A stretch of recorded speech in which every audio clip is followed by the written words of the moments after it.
Wow. I just had a bear. I had notification. Please, Mr. Bear. This is another bear. I got notifications. Don Kincaid, he's not that bright. So we have to fix stuff because just don't kill me. Let me get through this and then we'll see if he kills me. I just had a bear Boulder. Now we've got a big bear Matuch. This is stirring the pot with Don Kincaid and my very, very special guest, Big Bear. How you doing, my man?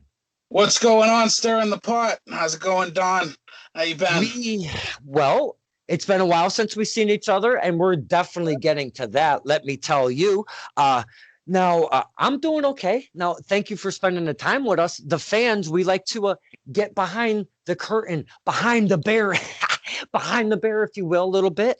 And just want to say, how are you doing through all of this stuff? We've got some topsy-turvy times. You and the family, you're good?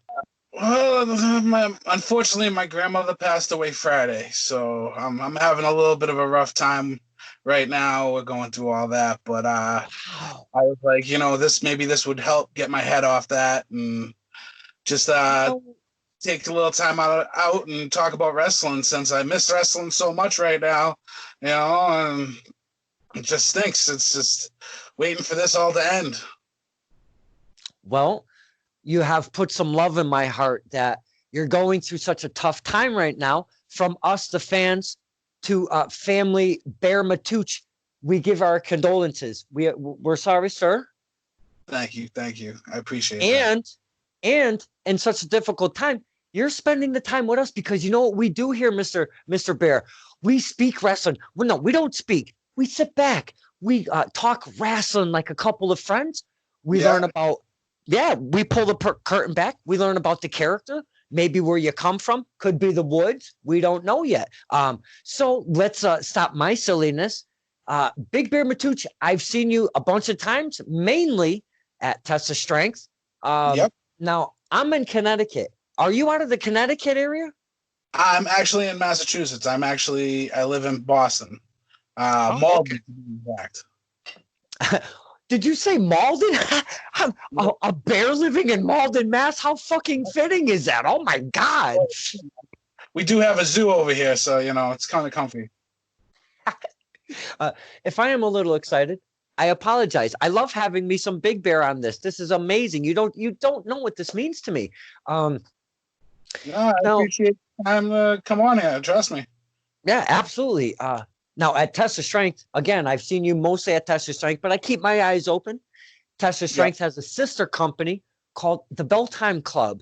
And now that sister company, there's a lot of talent that has come from, as students and such, from Test of Strength up to Belltime. Is Belltime Club your home base? Could I be correct on saying that? Yes, Belltime Club is my home base.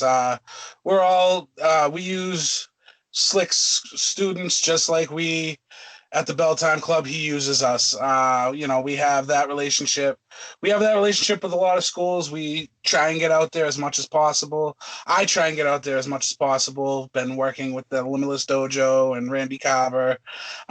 Been working with MWF, UFO, obviously Test of Strength, Big Time Wrestling.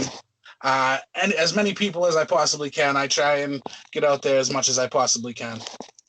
I gotta say, you've named some amazing companies. All of them are amazing, but I'm gonna take one out of that little list, and I'm gonna just pull it out of the knots there. And Limitless Wrestling right now is one of the top, biggest independent promotions all over. They're like beyond Limitless. They've got a race going on that YouTube. Never mind for how skilled their men and women are in the ring and the shows that they provide. Getting into Limitless, Big Bear Matuch, that's all the way up in Maine. We're down in Mass. I'm in Connecticut. You're not scared of those drives? Well, not before this. I wasn't. I got that. Yeah. We do, in wrestling, you do the drives. You get out there. You gotta, like Mark Haggerty comes from New York.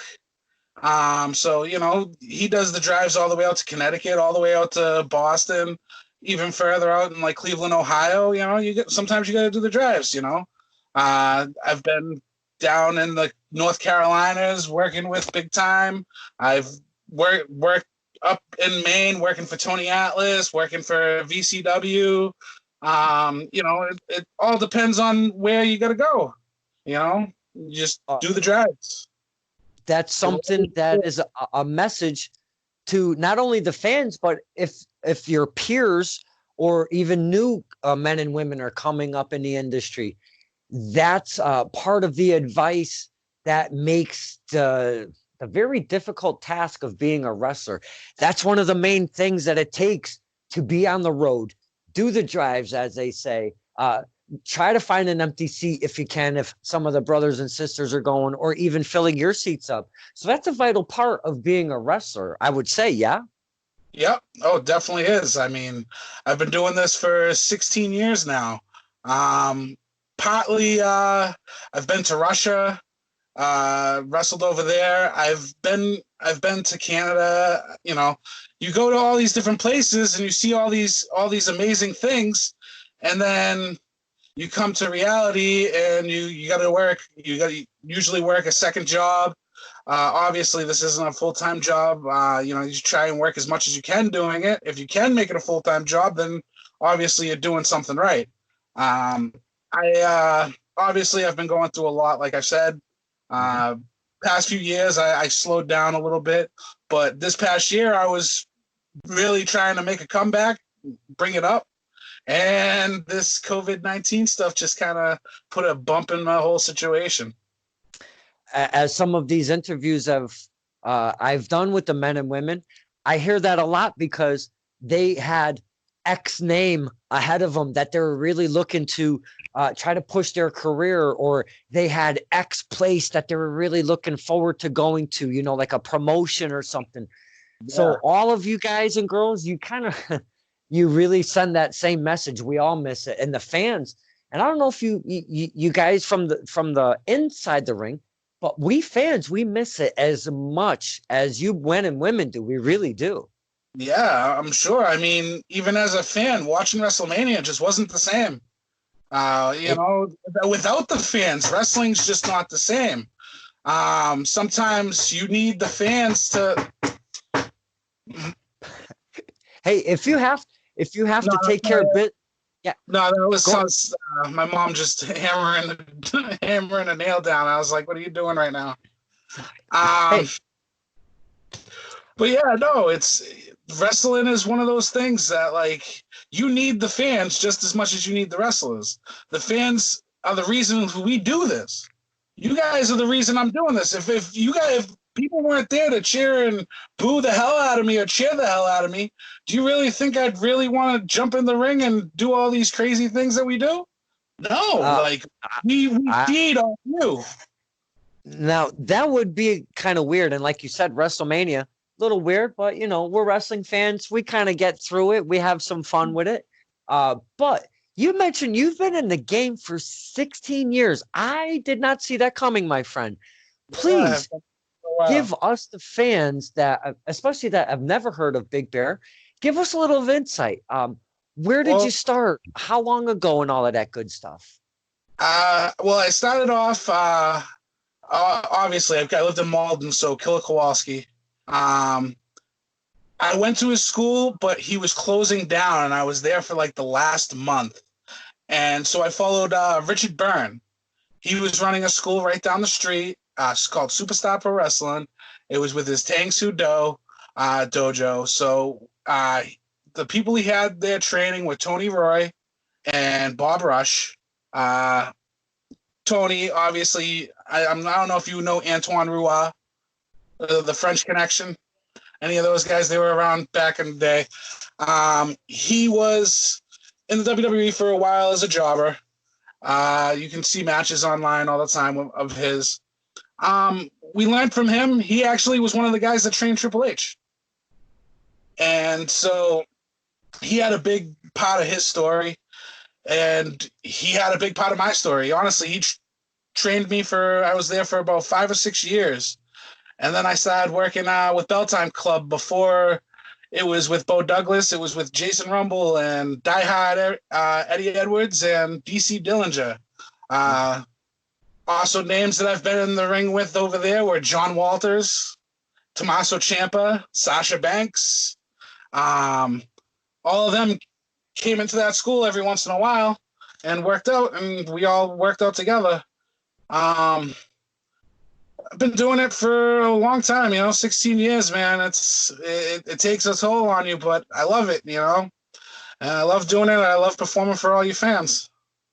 Well, I mean, I know that's probably part of your answer that I'm going to ask a question to, but you're a bigger guy. It's much harder for a bigger guy to succeed in wrestling. Never mind continue to actively wrestle. Besides the fan thing, and I know, we're a big part of that. You must love wrestling an awful lot to be in your older years, and you're still doing it. 16 years in the game, that's a lot. So you've been through a lot already in the ring. There's got to be something else besides, the fan adulation. May we boo, may we cheer. There's got to be a little something behind that. Am I wrong on saying that? I mean, no, I wouldn't say that. I have things I want to do before I hang them up, and okay. there's some things I wanna knock off a list. One of them is being on like Syndicate TV, obviously. Mm-hmm. Hey, you named the Big Time Wrestling. They have gigantic superstars from the past that come in and all of that cool stuff. And I'm sure between the Bell Time, Test of Strength, Big Time, and some of those other ones that you've mentioned, you must have worked and amongst others over your career. You must worked amongst some of the most amazing names that we fans would know.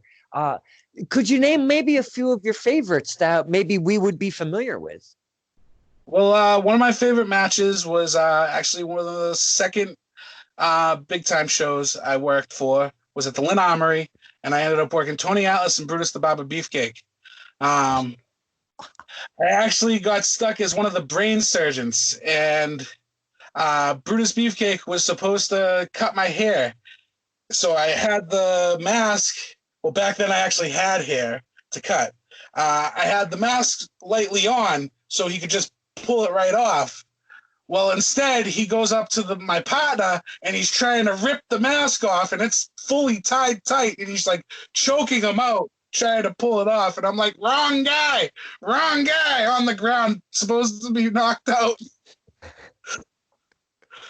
But yeah, wow. Also, I faced Jerry Sags, and obviously I like him because my real name is Jerry.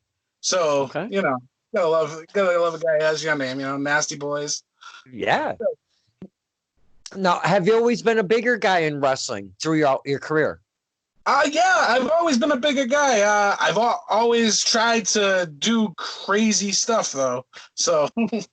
Like back when I first started, I used to do suicide dives, and at this point I was 350 pounds. I was very athletic as a kid.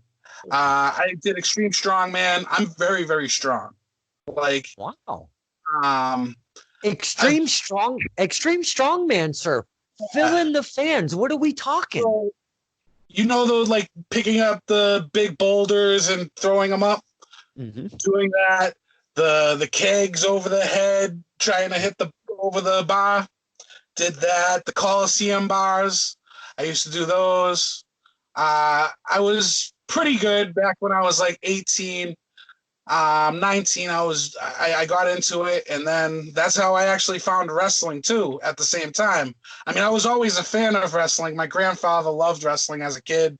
He used to bring me to all the shows, and when he passed away, I just always watched it and kept going with it. And I always thought I'd do something with wrestling. I always wanted to do something with wrestling. And the opportunity came, and now 16 years later, here I am. Now, as a big guy, when I ask most of the people, your era, because I like to feel out the wrestlers on what they grew up on and what kind of era. Like, you're obviously older. I'm older. I like the AWA, the WCCW, and that kind of era, the NWA, and all of that cool shit, right? Now, as a bigger guy, you're not going to like, probably, just my assumption, the Shawn Michaels and guys like that. What guys drew you to watching wrestling? One of my favorites was always Piper. Always loved Piper. Just thought, exactly, the mouth. I've always liked the mouth guys, like the guys who can sit there and talk, but also the guys who can sit there and talk but back it up too.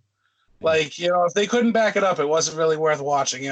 Stone Cold, he was one of my favorites. Even back when he was stunning Steve Austin. I love the whole Hollywood Blondes thing. Pillman, also a great one. Loved Dusty. Loved Bam Bam, Vader. Obviously, I take a lot from Vader when I wrestle. Obviously, the slams in the corner, the little mauling shots that I do in the corner. I sat there and just studied Vader for like 3 days, and I was like, I think I got this. I'm just gonna start killing people in the corner. Okay.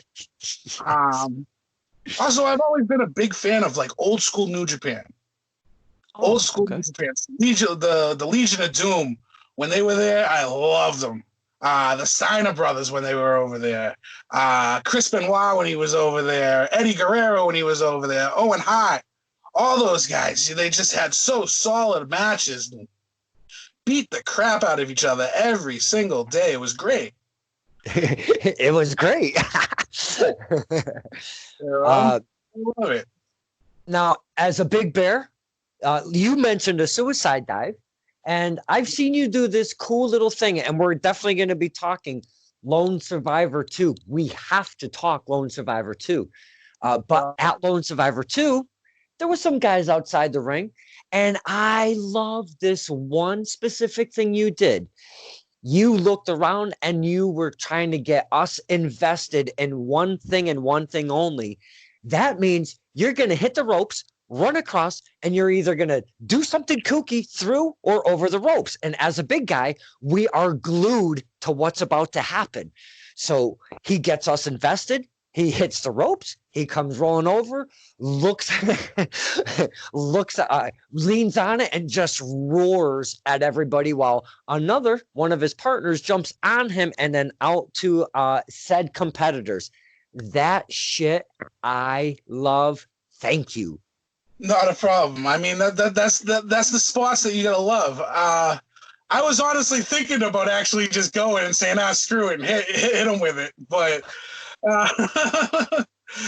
you can't do that to people who are not sure. All of a sudden they're just sitting there scared and can't move, and they get hurt. You get hurt. So, but no, yeah. That was one of the reasons why I did it too. I was like, that will get fans into it. If they think I'm going over and all of a sudden I stop, and it makes everybody wonder what's going to happen. So yeah, those are those scenes. That's exactly the reason why you need the fans. I'll never forget it. It's those little things and I only have one brain cell. There's a lot packed into that one stupid brain cell, but that's one of those things. It'll never leave me. I love that stuff. It's great. Now, we are on Lone Survivor because I bounce around. If you can follow me, I thank you, and it's my fault, but I bounce around. But on Lone Survivor 2, there was a travesty that happened. You were on a team. It was El Jabroni, all hail El Jabroni, one Danny Adam, and one Big Bear. Now, you guys went against Cold Cash, which is Ryan Frost, and TJ Howell III, but they came with Drake Evans and along with Aubrey. Aubrey, I don't know. She's dangerous. I don't like that Aubrey. I have to keep my eyes on her. You got to keep your eyes on everything around the ring, and especially her, because you never know what she's going to do. No, not at all. So my whole point, yeah, absolutely. Now, my whole point being is at the tail end, things got a little crazy as we were talking, but El Jabroni, he got his face ripped off, and I haven't heard from him. Totally MIA. And me and him are tight. I thought we could at least communicate somehow. A couple questions. How come you didn't save my man El Jabroni? He's faceless. First question. Second question. have you heard from my man El Jabroni? Well, if you remember the match, I was actually knocked outside the ring when all this happened. I was trying to get in the ring, but Cold Cash was holding me off while Drake Evans did what he did. And I finally got in there after what's his face, the little golfer kid there. Caddy The Tucker. damn caddy guy. Yeah, caddy. There you go. Him. After he jumped on in, I kicked him in the face, booted him. Please, I wish I did it harder. And I got in there as fast as I could. These guys, they hurt my friend. Me and El Jabron, we go way back. We've helped each other a few times. Especially when he was having things with the Bell Time Club. I was right there for him when he was having matches with Tuna. He had my back. I had his back. But the problem is there was just too many people trying to help him out and wanted that to happen. I did my best. I got back in the ring. I threw the cover over his head, made sure as many people didn't see his face as I possibly could. And I promise you, if I ever get in the ring with Ryan Frost or Cold Cash, I'll take him on by myself. I will knock both their stupid little heads in. I will make sure that both of them come back beaten, bruised, and done with. Oh, shit. Did you hear that? Boy, Drake Evans. Drake, you want to come and try and step into my cave? I'll be in your neck of the woods any time of the day, and you can get mauled too. wow. Big Bear, that was a whole lot going on. Boys and girls, right here, stirring the pot with Big Bear. He just challenged, if I'm not mistaken, he just challenged Cold Cash. That sounds like a handicap match, first off. Second off, Drake Evans, he's kind of been up Survival Championship Wrestling. It's a new gig going on, and I know you know about that. Maybe some Bear Drake Evans. Huh? Let's see. Listen, anytime, any place, they can name any stipulation they want. They want the handicap match, Cold Cash, I'll take it. Any stipulation they want. Drake Evans wants a match against me, any stipulation he wants, I'm in. Wow. I'll make sure all of them pay for what they did to El Jabroni. Man, did I rile up the Bear? I didn't mean to, but his words are bringing beautiful. Yeah, it gets poked. It just happens. You can't poke the bear. It was stuff like that. Bringing my boy Joe El Jabron. Well, that's what they say. I stir the pot and poke the bear, and I really didn't literally mean to poke the bear. That's my fault. It's all right. I'll calm down. Now. Okay. Now, Test of Strength, tons of fun. Love Test of Strength so much. Now, Bell Time Club, it's kind of far for this kid. I haven't been able to get up there, but you guys have gone to Fenway Park and wrestled at Fenway. And I know my man El Jabron has been on there against the Tuna and all of that good stuff. A lot of the men and women that we all know. Tell us about wrestling in Fenway Park, the ambiance, what it means to not only Big Bear, but your peers walking into there and just like taking it all in. Honestly, it's been one of the greatest experiences of my life, especially wrestling in Fenway. Fenway, before this, wasn't wrestled in for years. And Bell Time opened the doors for wrestling to go back in there. And the first chance they got, I was in it. I loved it. It was so much fun. I've seen so many people through that. Got to meet David Ortiz because of that. Got to meet a lot of different players that you wouldn't think of that was just coming in to watch the wrestling. And also the whole time that whole thing, the whole Latina festival is awesome. There's so much to do through it. Either you got cosplayers, you have people dressed in Halloween, scary, a whole scary area. You have people just playing music everywhere, games, everything. It's just always a fun time. It's always a fun time, and honestly, it's one of the it's hollowed ground. It's Fenway. And I have to say, it's an all-day affair. You guys and girls get there wicked early, man. Sometimes some of us have to go there like the day before to set up. We've had to do that, and then we're there at 6 a.m. usually. We start the day at 6 a.m. We don't end until about 6. Once the ring's taken down and everything, and then we go back and bring it up to the school and set it back up. Usually you're not done until about 10 o'clock. So, yeah, it's a long day, but it's fun. Wrestling. Yeah, wrestling. I want to mention NWA because we were talking to some of the older guys. The new NWA run by Billy Corrigan, fantastic. I love it because it's got exactly what the NWA pretty much was. The studio, the little podium. What? Give us your insight on what you think of the NWA. I actually like it. I've watched a few episodes of it. I love the fact that they're bringing in a few of the older guys too, like Scott Steiner, Ricky Moore, and the whole Rock and Roll Express. And then bringing in Scott Steiner, bringing in they brought in somebody else who was older too.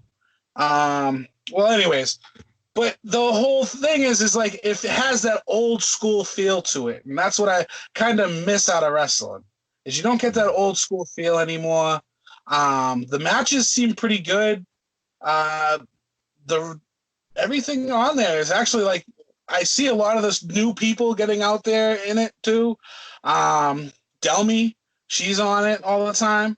Like I love it. I honestly I love wrestling. I love what it's becoming.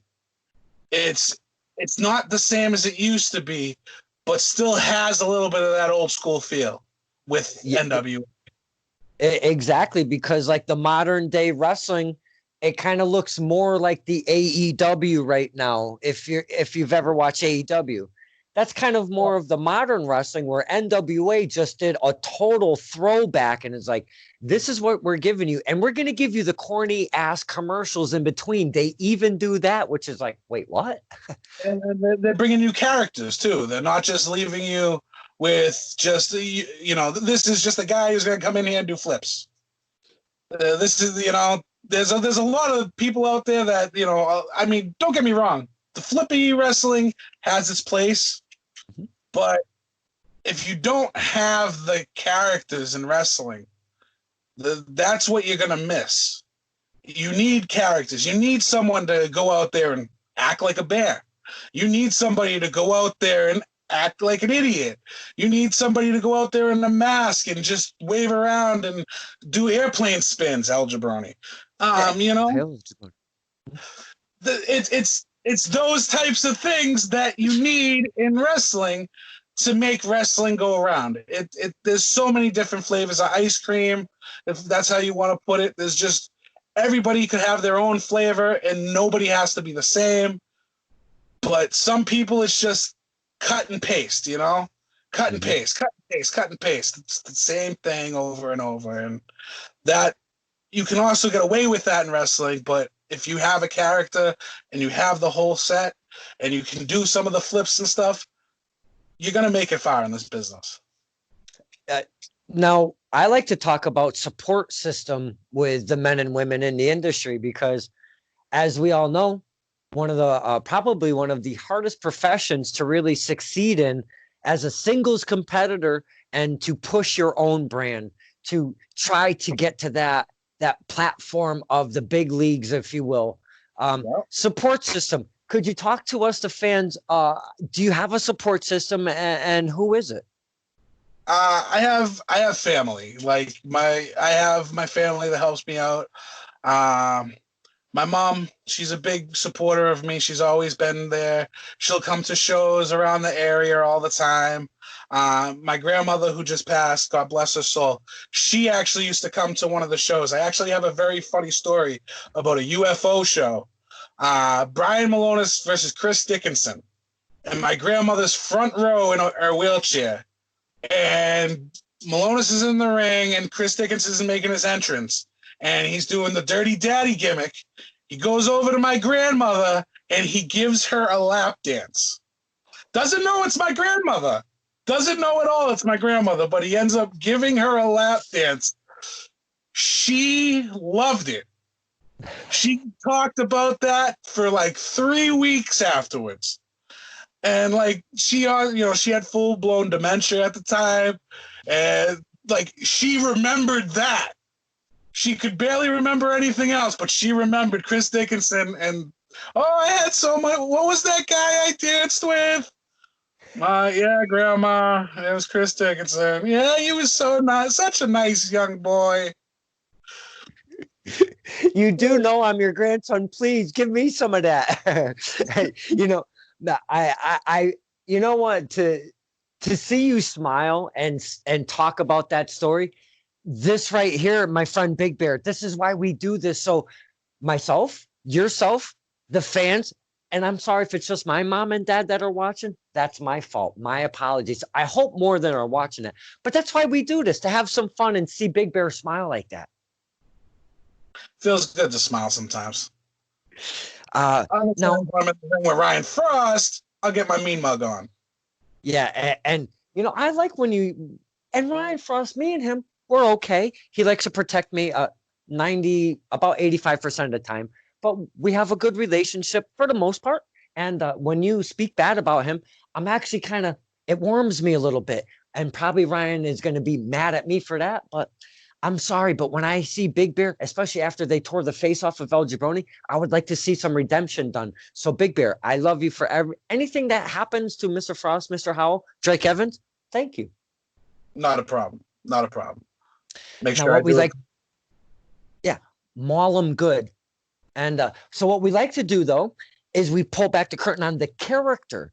Now, was Big Bear always a bear or a big bear from the beginning of this thing, or was he a different character? Was he the Pegasus Kid like Chris Jericho? It was weird. New Japan again always had the animal gimmicks. Pegasus Kid, they always had Tiger Cat, and they always had those gimmicks back then. So as I was getting older, I played football, and my coach used to call me Bear. So that's where the Bear came on. It was always everyone in high school always called me Bear. And then I was just got into wrestling. I was like almost 6-7 months in, and I'm going through all these names with my dad, and I'm like, what do you think of this name? What do you think of that name? I think one of them was Mount Matuch. My last name's Matuccio. Everyone always called my dad Tooch or Toch, so I went with Matuch. I felt like that was good. So we had that, but and then I was like, everyone calls me Bear in school. Like, everyone called me that. Like, why don't I just go with Bear? And then it was Bear Matuch, and I was like, I don't like it. And then all of a sudden I thought of Big Van Vader, and I was like, Big Bear Matuch. And after that, it just stuck. Like, I seen the BBM symbol that I could throw on my gear, and like I thought of everything, and I never did that. And then Big Bear Matuch at first was like this big country hick, and I was this big country guy. Came out, I had jean overalls on and a shirt. That was the first match I had. And the next show, I bought this singlet that had abs on it. I said, well, I'm so big, I can't get abs, so I'm gonna buy my own abs. So I had that singlet. I think I used that for the first 3 years, and I had this big chain that was like Dynamite Danny Miles' chain. And I used to come out with that, and it was like big, like 10 feet long. And then me and this kid had this dog collar match with it. And after that, I was like, I never want to see this chain again. It was so heavy for both of us to have it. And it wasn't no little chain. It was literally one of those big workout chains. We died. You're in this kind of country gimmick, and then you go to abs, like the for 3 years you ran with that? For 3 years, I ran with that, and I had these silver pants to go with it. Then after that, I started going to VCW when it was in Everett. Before now it's in Wakefield. It was in Everett. And we changed the gimmick a little bit. I was still Big Bear Matooch, but I was now part of the family. And I was an Italian mafia gangster. And I ran with that for a while. We were the family. And our slogan was, "Don't get let down by the beatdown, because it's all in the family." That's cool. I thought it was pretty good. We all sat there and thought of it. And it was me, Bare Knuckle Burley, and Tank Gilmore. Also, you can put Ralph Squilante in there every once in a while, too. And we were managed by, I don't know if you know Bull Montana. I do know Bull Montana. We were managed by Bull Montana, and we got so much heat. One of the wrestlers' mothers tried to fight us, called 911 on us. Because I guess we were doing our gimmick so well. Because we were beating her son up with a nightstick. She called 911 on us, and the cops showed up to the place, and there we are wrestling, choking these kids out. Stop him!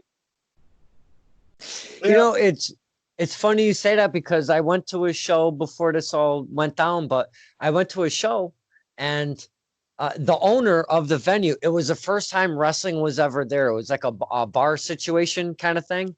And the owner ended up calling the ambulance because he thought one of the guys was literally knocked out and concussed, and he wasn't. And it was this whole big stink that kind of happened.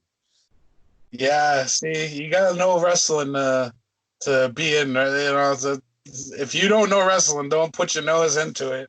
Exactly. Now I talk in Test of Strength. You've got Slick Wagner Brown at the helm of the whole thing, coming out with fantastic students. And again, I see you there quite often. Can you talk about the relationship between Big Bear, Slick Wagner Brown, and what he's done for your career?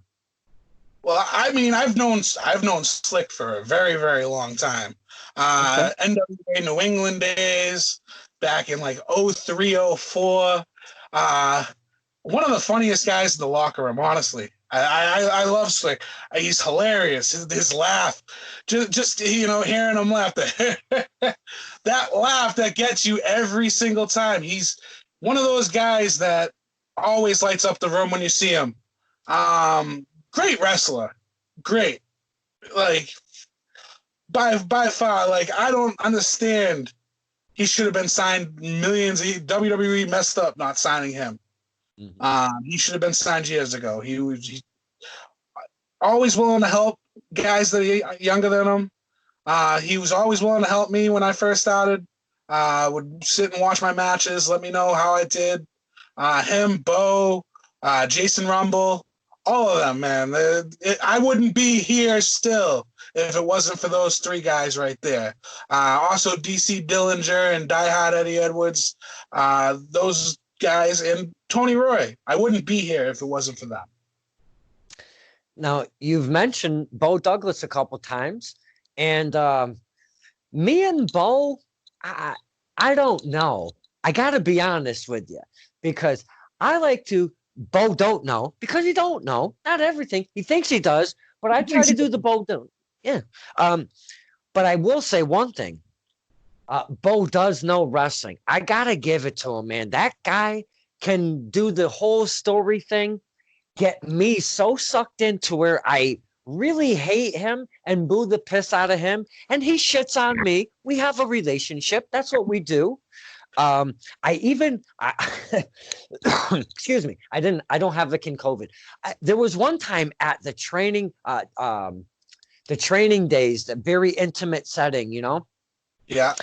And Bo was in this thing, and he was walking away. It was like a 6-man or a rumble or something. I forget, but he's walking away, and I go, "Hey, isn't that Bo Douglas, the WWE Hall of Famer?"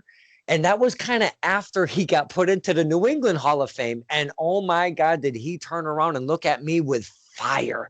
It was one of my most favorite moments with Bo Douglas. I freaking love it. Um, but Bo Douglas, great guy. It seems that he's a very smart mind for wrestling. Again, give us the fans insight of Bo Douglas, because I don't know if everybody knows of Bo Douglas. Bo is one of those guys that will hit you with those hard truths. If you really need to be sat down and told that you did something wrong, he will be the guy that does it to you. He will be that guy that will give you the harshness that you need in your life, honestly. And but also at the same time, he's one of those guys that will give you the shirt off his back. He loves this sport. He's always loved this sport. Me and him go way back, and helping him at the Belltime Club now as one of the trainers, and me, him, and Benny, we're really trying to pump out these students. You see, Alec Price, one of our best students going right now. Look at what he's doing right now. Even Channing Thomas, even though he's now down at top rope, look at the things he was doing. We got him out there and showed him where he needed to go and what he needed to do, and now he's doing it. We spoke of Bo Douglas. We spoke of Alec Price and Channing Thomas. They're all coming on this show, so us fans can get to know all of those gentlemen. I can't believe you just named some of the most killer names right there. Yeah, I mean, and honestly, Benny Jukes is one of the biggest components of the Belltime Club with Bo and me. We assemble some of the best techniques we possibly can for these students to go on and be the best wrestler they can be. We don't try and cookie cutter people. We don't try and do the copy paste. We want your character to show. We want you to show in your character. And honestly, I think that's one of the reasons why Alec is doing as good as he is. His character work is amazing. His promos have gotten so good. I've helped him a lot with his promos, and some of his promos are really, really good now. Well, since you mentioned that, I like to follow me some Alec Price on the face page and stuff. He was doing these scooter videos. Were you helping him with those scooter videos? The Price and Press and those, I helped him with it a little bit. Yeah. One of the biggest ones I helped him with is the one that he was getting ready to wrestle Danhausen. Mm-hmm. That was what's a spruce moose to a jet. It's little things like that. That was I put in. His hometown is East Boston, so it's the Prize City. He's the Prize City OG. I tried to let her, do your shots as it's your newspaper. You're in your city. It's your local Lynn Advocate. It's the Prize City Press. Mm-hmm. That got over for him, and I'm glad that he's doing amazing. Like, some of the stuff that he's doing is so good, and I feel so bad that this is happening to him right now. Because he just lost a match with I think he was supposed to face Matt Cross up at Limitless, mm-hmm. And he obviously wasn't able to do that because of this.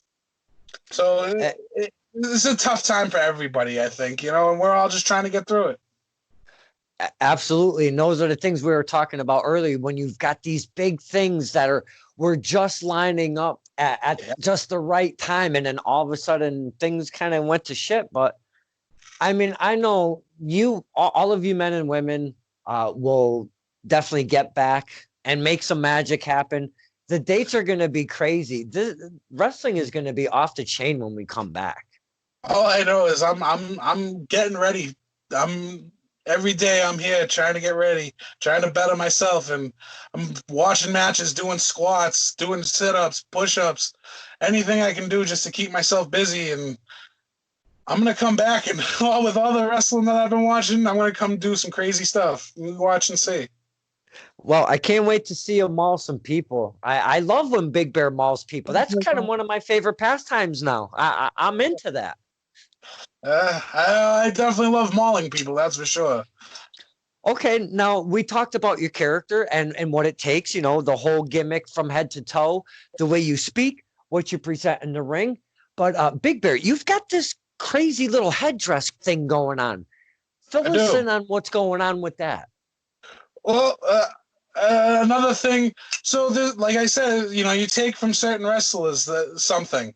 You know, again, New Japan, Vader had that big head mask thing that he always came out with, and I always was like, I want to do something like that. I'm like, what? No one does that anymore. Nope. Yeah, I'm like, it's not. And then it turned into I used to just come out with the brown head mask on that I got. I found these little treasures at a Halloween store one day, and I was like, I'm gonna try this out, and it worked for a little while, and then I started getting more creative. I got those glow in the dark masks and the light up with the music masks, and I'm trying to make every time I go out there, I try to add something to my whole repertoire just to make it more like, oh wow, he's really out there to kill somebody. I got chains that go around my hands. I got it's all part of the act. You think about WrestleMania and you think of the Undertaker. What's the first thing you think of? His entrance.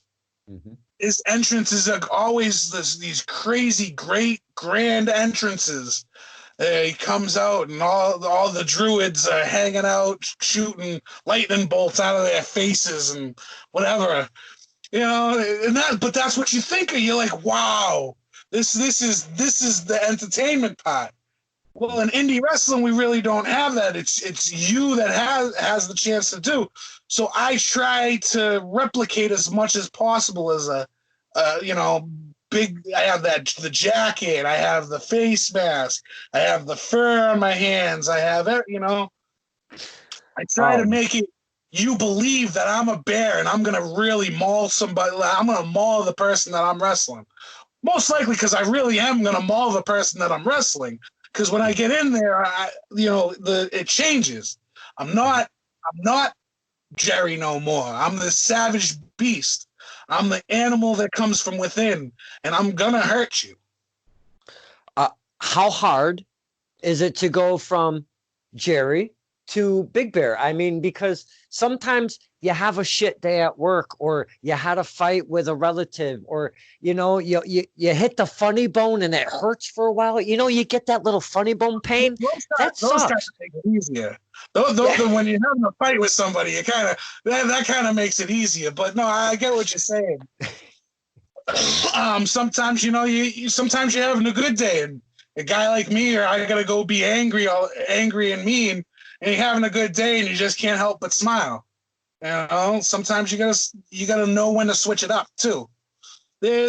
Sometimes I will be that angry, mean bear, and then there are other times where I'll go out there and I'll be that hokey bear that will grab you and hit you with his butt and then do a big dance. It's now that sounds like a good time. If you bump me, I might fly across the room. Though I'm not that big. So usually happens. How how hard is it to go from heel and face, the good guy, the bad guy? How difficult it is to act from one to the other? It gets tough sometimes. Sometimes being a heel, if you be the heel for too long, and like everyone, with guys like me, that usually, you get the people that are like, oh, well, you're fat. Yeah. And I'm like, yeah, well, guess what? You're not going to say that when I'm jumping up and down in your chest. It gives you that chance to be that jerk to those people that want to say that stuff to you too.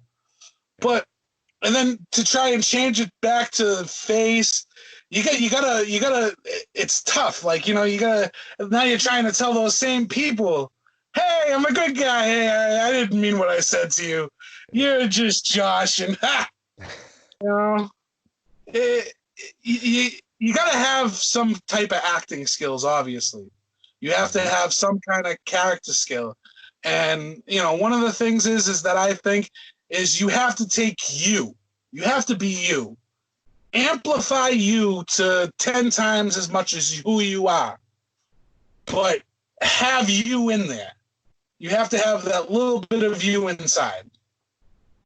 Uh, I'm sorry, after being in the business for 16 years, do you actively train in ring? Say, like, when school is in session, say Mondays and Wednesdays, we'll just throw out there. Are you actively training?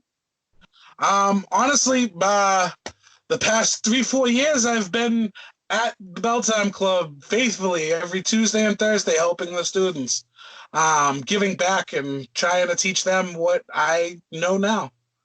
And I'm there all the time. I love that place. I'd live there if I could. The environment is cool because I've been to a couple training sessions at Tessa Strength. Yeah. Invite only. Yeah, invite only. Just don't be all showing up willy nilly. They don't like that. But I tell Well, you, I kind of got it like that. I could, if I lived close, I'd probably just show up and be like, "Hey, you guys, mind if I train with you?" well, you could. You're Big Bear, not me. I'm just a fan that Yeah. don't even belong there when it's time for training. Uh, Exactly. but I Exactly. but I have been there a couple times, and I tell you, Big Bear, it's really special. Um, I mean, I know it's not one of the events. I know that they're just trying to work on their craft and hone their stuff up. But man, just watching some of those matches for me is so special because you don't always see that stuff that in the performance. Now they're trying a couple little different things in training, or they're doing their drills or whatever, or they're just having fun and effing with each other. I just love that shit. It's the environment at the trainings are so much fun, man. I dig that environment. It's like a family. Any school you go to, you have that family type environment, and Slick School is one of those. Especially Slick, he's one of those guys that will bring you in and make you really feel like family. Um, Absolutely. I've never heard a bad word about Slick. no, no, you never will. At least not from me, or anybody from the Belltown Club. We all love him. He's a really good guy. Now, like, I've gone to a couple hardcore stuff. Yeah. I'm good with it. It's not my forte. Like, it's not my go-to, but I can dig it. I appreciate the art. I also like to gauge because the men and women in our industry, it's not only just in the ring traditional stuff. Have you gone through any of this crazy stuff like the hardcore last standing stuff where you're all over? And if you have, do you dig it much? I've had a couple of hardcore matches. I've had a couple last man standing style matches, street fights. It's all right. Honestly, sometimes those matches are easier than having a regular match because it's just I'm just gonna beat you over the head with a frying pan, or I'm just gonna take this kendo stick and I'm gonna shove it where the sun don't shine until it's coming out your mouth. It makes it easier. The weapons. There's some places I haven't gone with it. Like I've never done thumbtacks and stuff like that. The thumbtacks, like, I get it, but why? I just slam you through the ring. I'll slam you through the floor. I'll just keep slamming you till you won't come up. Get up. Why do I need thumbtacks? Yeah. The blood and the guts that some of these matches have, it's like, come on, just beat your opponent up. Why leave him bloody and bleeding all over, saw him in the face. I just watched New Jack's dark side of the ring, and I'm like, oh my God, he almost killed these people. That Scary. it is. Some people love it, some people don't dig it, but it's still all part of wrestling, and it's what makes it all kind of go around. It makes the world go around. Now, Big Bear, you've been in the game for 16 years. Where does Big Bear go from here? And obviously, I'm going to assume that the Big Bear character continues. You're not going to probably change, maybe evolve a little bit. Like you said, you always got to change it up here and a little here and there. But where does Big Bear go? How long does he got in the game? I just turned 35 last month. I'm trying, I want to go for a little while longer. I want to keep going. I want to push myself to see where I can go. Right now, this is what I have. The wrestling is what I love to do, and I'm gonna do it until I can't. Or either that, and then I want to make it somewhere. I want to do something. I want to find my niche in wrestling and get on NWA or get on Impact or get on ROH. I'm not expecting to do this forever, obviously, but as long as I can hold up, I'll keep going. As long as the fans will keep watching, I'll keep having fun, keep beating people up. Well, again, I love when you maul up certain people. Not everybody that you've mauled, can't say that, but most of the people you've mauled, I've enjoyed it. And you, sir, you take us, the fans, on a ride that some very memorable moments. I don't get to see you everywhere, so only in the test of strength, those memories really stick out. And a couple of the Bell Time Club moments that I've watched on footage. You give us, the fans, a ride. We thank you so much for everything that you do for the business and us when you get in that ring, sir. Not a problem. Not a problem. Hopefully, you'll be seeing me in some more places once all this ends. And I'm hoping to get more out there in Connecticut and get into a few places. I've been wanting to check out PAPW. I've been wanting to check out a few other places out there. I know Kevin Landry has the Shut Up and Wrestle going on. I've been talking to a few people over there. Well, I hope maybe gonna try and get down there.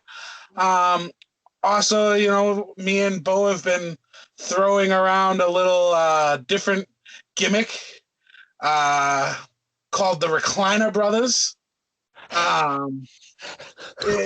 It could be, yeah, I think you get it. It's gonna be the bare-faced gremlin and Big Papa Plump. So, no, hey, get this going. Was that supposed to be a secret? Did you just release a secret? I might have let out something, a little cat that's been in a bag. We're working on a little something. Oh, we work at a couple places that might allow us to do something like that. So we might try it out. See how it works. If Mr. Bo Douglas keeps his time slot, because he doesn't like me very much, so I'm not really sure if he's even showing up tomorrow. But if he keeps his time slot tomorrow, and if I ask him about this Recliner Brother thing going on, will he kill me? He might kill me. Oh. But it's okay. By all means, bring it up. Say whatever you want. I actually want to see what he says about it. So I'll actually end up watching. No, that's the kind of answer that I was hoping for. Yeah. It's all right. He'll just be like, that wasn't supposed to let out. Conspiracy theory. Bo don't know. Oh, I love that line. Bo don't know. Oh God, I have some fun with that. Mr. Big Bear Matuch, you, my friend, for a big bear, you have been an absolute delight tonight, man. You are very sharing. You seem very giving, and the brother sisterhood throughout wrestling and the giving back to what you're doing at the Bell Time Club is absolutely amazing. Well, thank you. I mean, I try my best to help out all the newcomers that are coming into this business, and want to see everybody succeed. This is a big family. That's the way it should be. If you're a new, you should see your newer peers want to come up, or even the ones that are training you. And I know that you see them on a different level. You still want them to rise no matter what. Old, young, it doesn't matter. Everybody should rise in wrestling. Exactly. You gotta push everybody up. That's what the game is. You know, you push the next person up. You push them, they push you. That's a beautiful message, Mr. Bear. I appreciate your time again, sir. And I hope maybe down the line, all of this craziness goes away, and maybe I can do a follow-up. You never know. Maybe we can reconnect in the near future. Definitely. Sounds good to me. It's been an absolute pleasure learning about Big Bear Matooch. This is Stirring the Pot with Don Kincaid and my very special guest, my very mauling guest, one Big Bear Matooch. Thank you, sir. Anytime, boss. You have a good day now.